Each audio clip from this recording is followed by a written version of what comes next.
Ukrainian cities with thermobaric drones. Remains of a downed Shahed 136 on show in Ukraine. Plus, many of these wrecks have been taken apart and analyzed. Global Images Ukraine via Getty Images.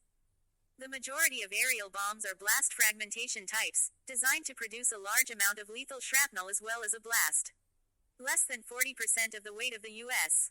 Air Force's workhorse Mk-80 2,500-pound bomb is the explosive filler composition H-6, a mix of RDX and TNT. Most of the weight is the forged steel casing, which expands and bursts when the bomb detonates, spraying the area with high-velocity steel fragments.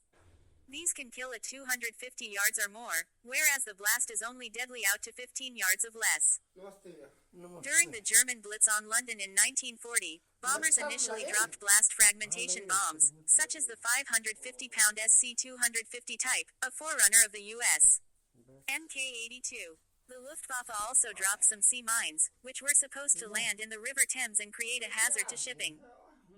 When some of these mines hit targets on land, the Germans noticed they damaged far more buildings than bombs. The mines had thin metal casings and created less shrapnel but greater blast effect R.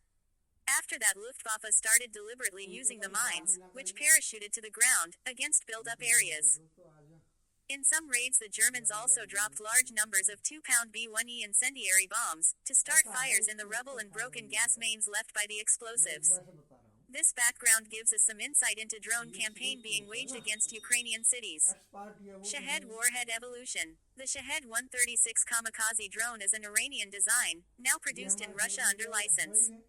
It has a 7-foot wingspan and weighs around 400 pounds. All versions carry a warhead of about 110 pounds 50 kilos. The following is pieced together from a variety of Ukrainian reports, which are often inconsistent and contradictory, but gives a reasonably picture of the development process. Forbes Daily. Join over 1 million Forbes Daily subscribers and get our best stories, exclusive reporting and essential analysis of the day's news in your inbox every weekday.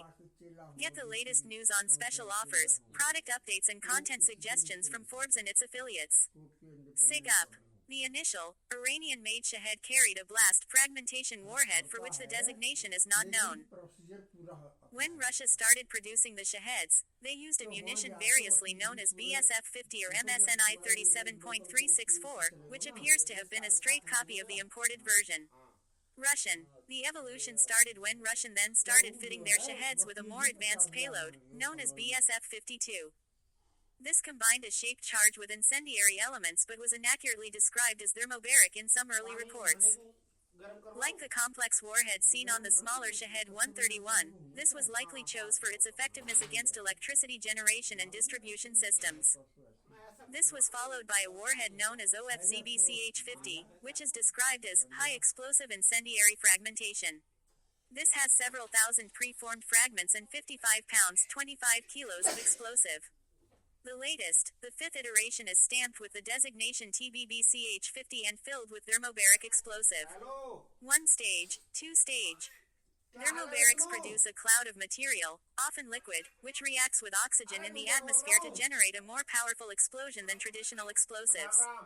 The blast wave caused by this rapidly expanding fireball also has significantly greater duration than other explosives. This greatly increases its destructive power against buildings which are otherwise resistant. More for you. Trump's cabinet. Here are his picks for key roles. Stephen Miller. सीधे गांव टक्कर मारो